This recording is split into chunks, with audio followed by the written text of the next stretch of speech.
दोस्तों, दिल्ली और एनसीआर में मसाज के नाम पर लोगों को ब्लैकमेल करने का धंधा जोरों पर से चल रहा है।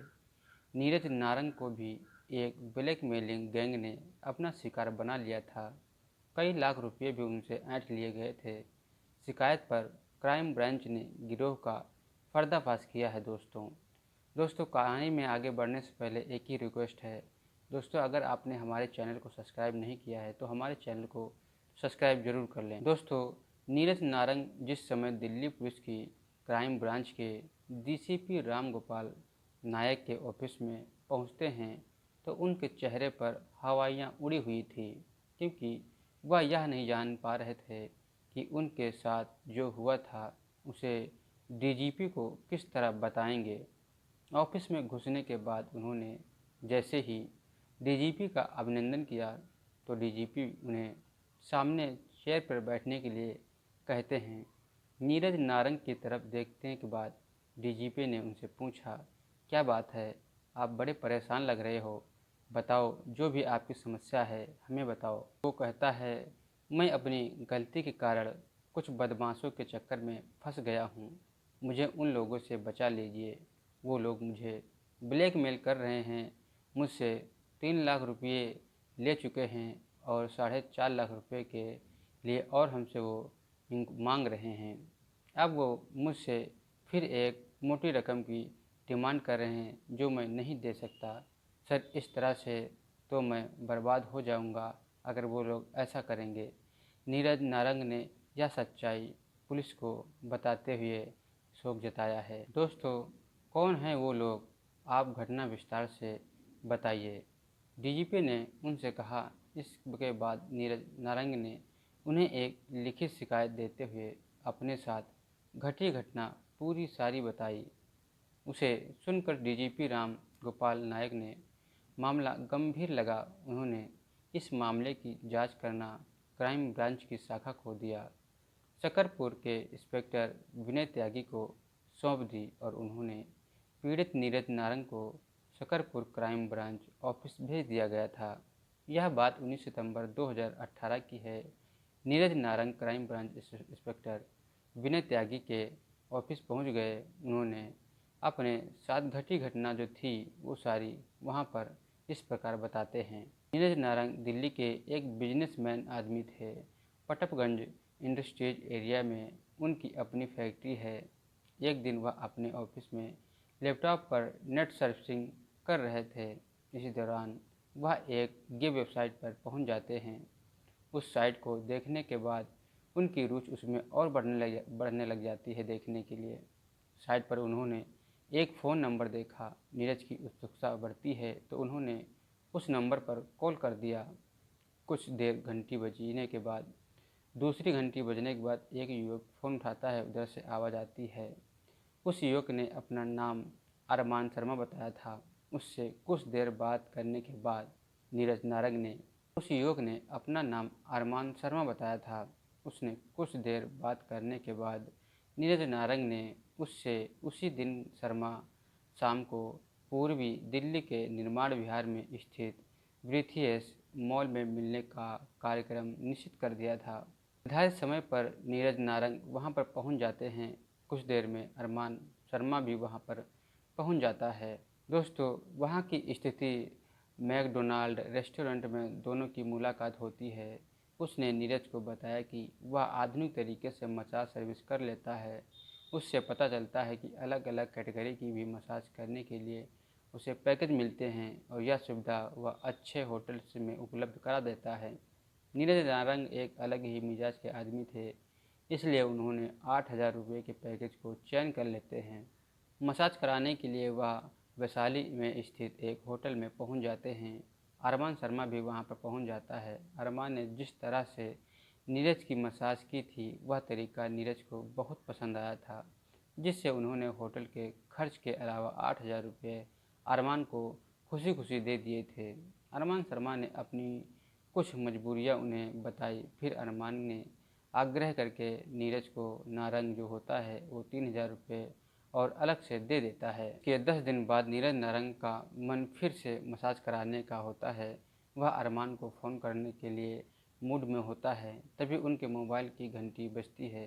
फ़ोन स्क्रीन पर जो नंबर उभर से दिखाई पड़ता है वो अरमान मलिक का ही था। उसकी आंखें चमक जाती ही चौंक उठता है। यह नंबर अरमान शर्मा का ही था। अरमान ने उन्हें मसाज के लिए उसी होटल में आने के लिए कहा तो शाम के 5 बज रहे थे। नीरज नारंग वहाँ पर पहुँच जाते हैं। करीब आधे घंटे के बाद जब होटल के बंद कमरे में नीरज नारंग निर्वस्त्र होकर अरमान के सामने मसाज करवा रहे थे, तभी कमरे के दरवाजे पर जोर से दस्तक हुई।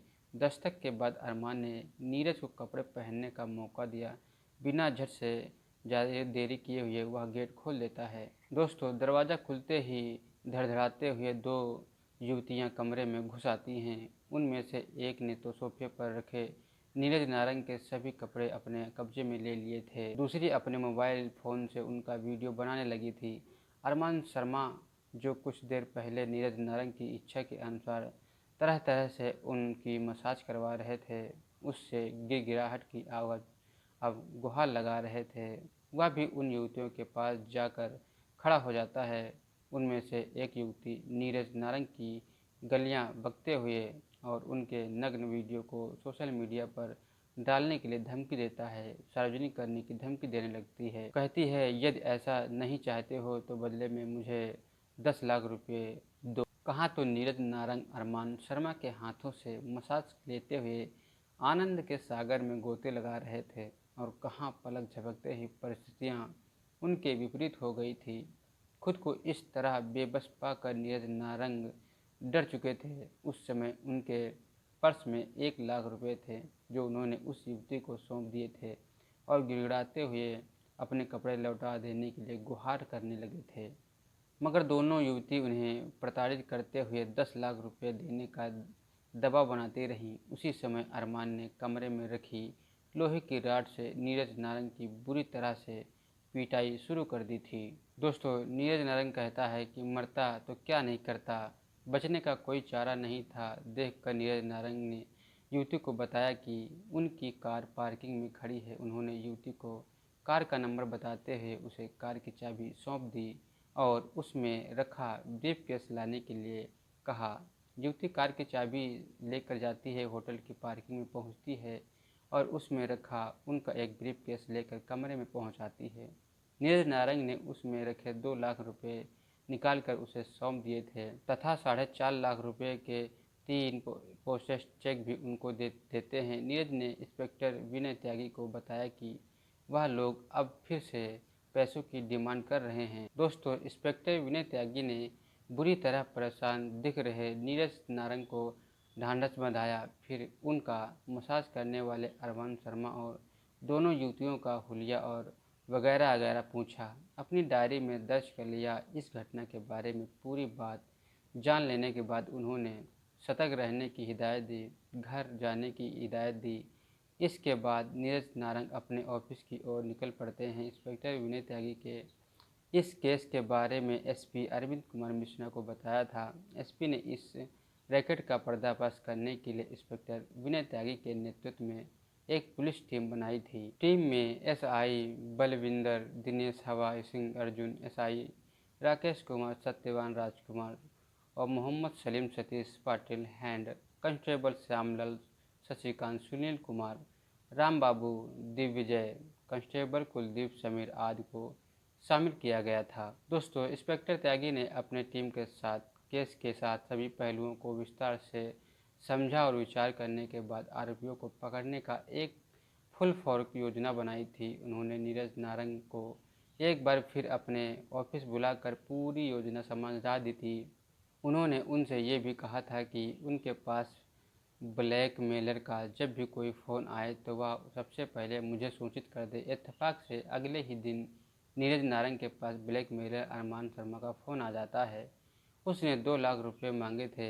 उसने पैसे लेकर दक्षिण दिल्ली के साकेत में स्थित सेलेक्ट सिटी वॉक मॉल में शाम को बुलाया था। ऐसा नहीं करने पर उसके परिणाम भुगतने की धमकी भी दी थी। नीरज ने इंस्पेक्टर को विनय को बताया कि मेरे पास अरमान का फ़ोन आया हुआ था और यह 2 लाख रुपए की मेरे को मांग कर रहा है। उसने ऐसी सूचना पुलिस को दे दी थी। नीरज नारंग की बात सुनकर विजय त्यागी ने एसपी अरविंद मिश्रा का इस जानकारी से अवगत करा दिया। इसके बाद उनसे आगे की योजना विचार करने के लिए कहा। थोड़ी देर बाद इंस्पेक्टर विनय त्यागी ने नीरज नारंग को फ़ोन करके आगे की पूरी योजना समझा दी थी। निर्धारित समय पर नीरज नारंग एक बैग में 2 लाख रुपए लेकर Saket select walk city mall पहुंच जाते हैं और वहां अरमान के वहां आने का इंतज़ार करने लगते हैं। थोड़ी देर बाद वहां अरमान अपनी एक गर्लफ्रेंड के साथ नीरज नारंग के पास पहुंच जाता है। बातचीत होने के बाद नीरज ने उसे पैसे वाला बैग